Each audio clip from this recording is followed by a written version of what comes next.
Selamat datang di channel YouTube kami yang dipenuhi dengan kisah-kisah misteri yang tak terungkapkan.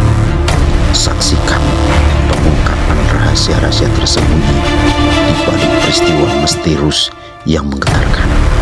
Jangan lupa untuk subscribe, like, dan berikan komentar di bawah agar kami bisa terus menyajikan konten-konten seru seperti ini. Setelah menekuni studi selama 6 tahun, hari itu aku pulang ke desa kelahiranku. Sepanjang perjalanan dari Bandung, hatiku dibuai perasaan gembira dan bahagia yang tiada taranya. Betapa tidak, aku kembali dengan mempersembahkan gelar kesarjanaan, jelasnya insinyur pertambangan. Alangkah senang dan bahagianya hati ayah karena segala jerih kepayahannya tidak sia-sia. Begitu benakku. Anak yang dibanggakannya di kalangan keluarga dan teman sejawat telah memperoleh kemenangan dalam studinya. Namun alangkah terkejutnya aku ketika lepas maghrib tiba di rumah.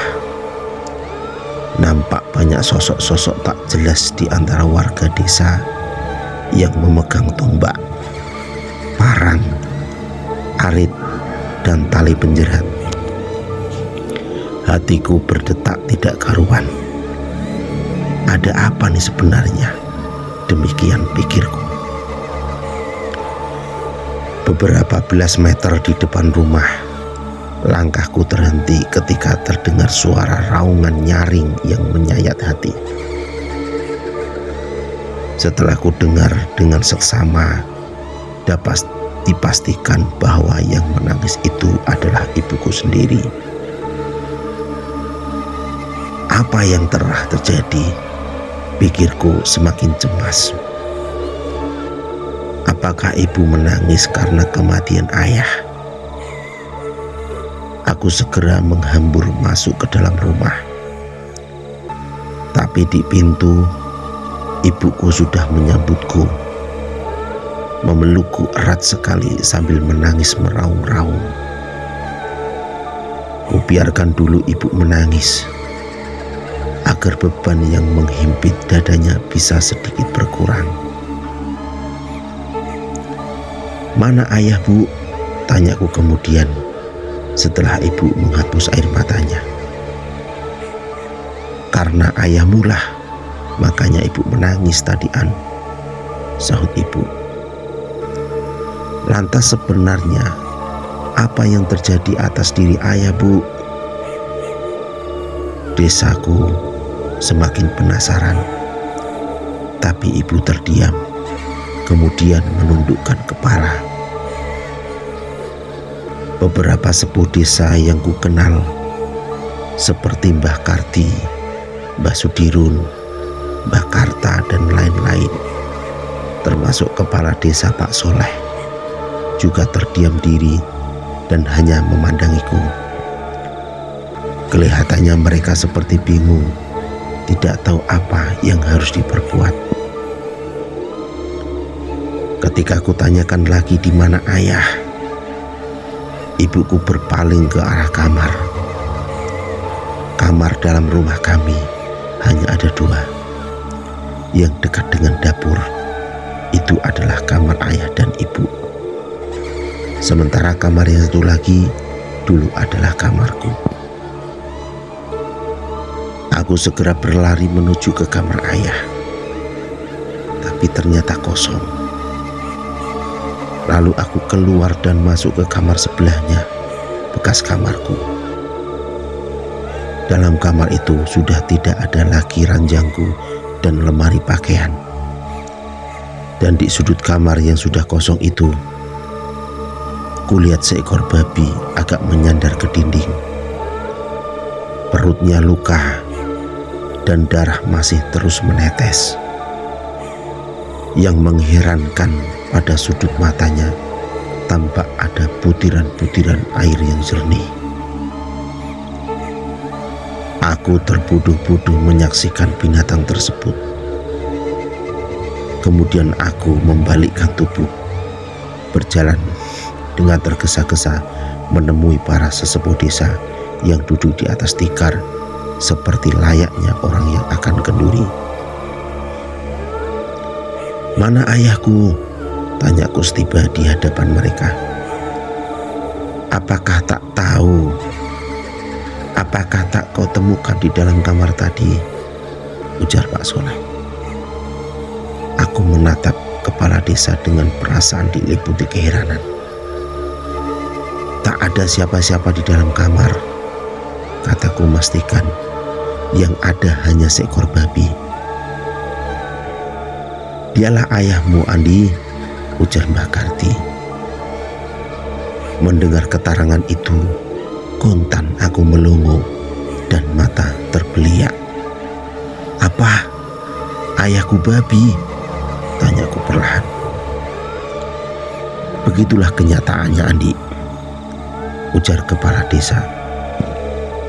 "Kebetulan sekali malam ini kau pulang, bertepatan dengan kejadian yang telah menggegerkan desa kita." "Jadi ayahku babi?"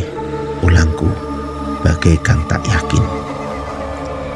"Ya, ayahmu ternyata siluman babi. Dan dia tidak berdaya sekarang. Dia terluka," ujar Mbak Karti.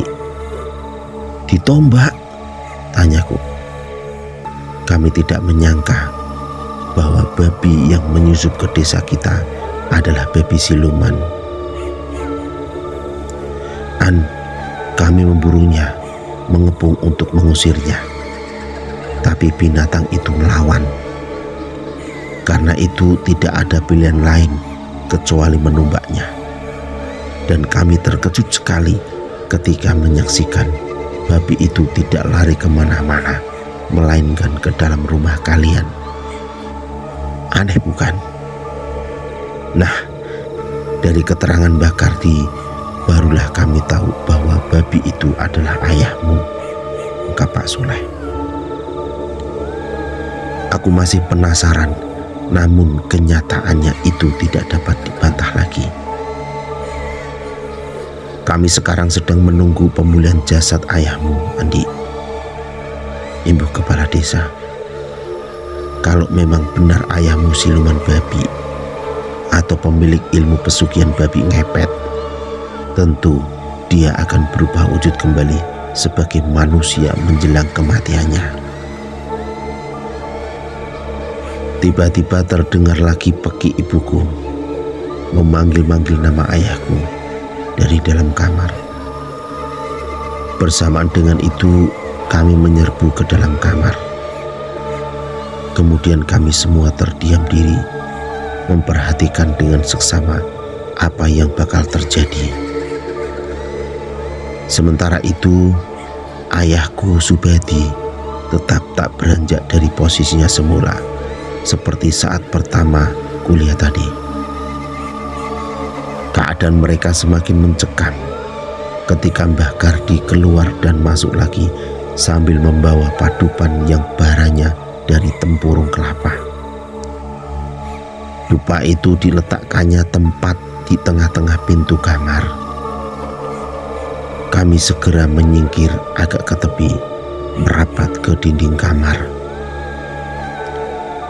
Ketika kemenyan terbakar dan asapnya menyeruak memenuhi kamar, kami mendengar suara tangisan ayahku yang sangat menyayat hati. Mbah Karti lalu meminta segelas air putih yang ke dalamnya sudah dimasukkan daun waru dan ramuan lainnya. Ibuku segera membawakannya.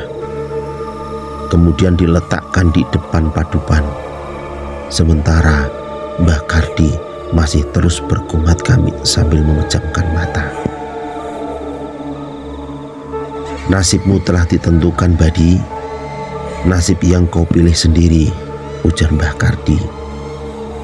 Kemudian seperti berkata pada diri sendiri, tak lama kelihatanlah perubahan sosok tubuh babi itu menjadi Subadi, ayahku. Namun luka di perutnya tidak hilang. Luka itu sangat parah, telah merobek perut dan memutuskan usus. "Apa tak bisa lukanya disembuhkan, Mbah?" tanya ibu. Mbah Kardi menggeleng. "Suamimu malah sudah tidak bisa bicara lagi, Inah," katanya kemudian. "Kini apa yang harus kita lakukan?" tanya ibu lagi. Mbah Kardi mengangkat pundak lalu berkata, "Tidak ada yang dapat kita lakukan lagi untuknya." Mendengar itu ibuku menangis lagi meraung-raung. "Mas Badi, lihatlah anakmu Andi sudah pulang," teriaknya. Ayah menatapku dengan pandangan sayu sekali. Bibirnya bergerak-gerak seperti mengatakan sesuatu, tapi suaranya tidak pernah kedengaran lagi. "Aku Andi, Ayah," kataku lirih. "Aku telah lulus, Ayah. Aku telah jadi sarjana seperti yang Ayah inginkan. Aku ingin ayahku gembira menyambut keberhasilanku." Tapi ia tidak dapat mengatakan apapun lagi selain mengangguk-angguk dengan mulut terkatup rapat. Tak lama setelah ibu menjerit, ayah menutup mata untuk selama-lamanya. Perasaan malu bahwa ayahku babi siluman kubuang jauh-jauh ketika aku ingin menyempurnakan penguburannya. Kebetulan tak ada pula orang-orang desa kami, para sahabat dan handetolan yang menyindirku. Mereka semuanya menyatakan ikut berduka cita dengan kematian ayah, biarpun ayahku ternyata babi ngepet. Sesudah selamatan hari ke-7, aku mendatangi Mbah Kardi dan kepala desa. Aku meminta maaf atas kejadian yang telah menimpa ayahku. Selain itu, kepada mereka aku mohon doa restu, karena beberapa hari lagi akan pergi untuk memenuhi panggilan tugas di luar Jawa.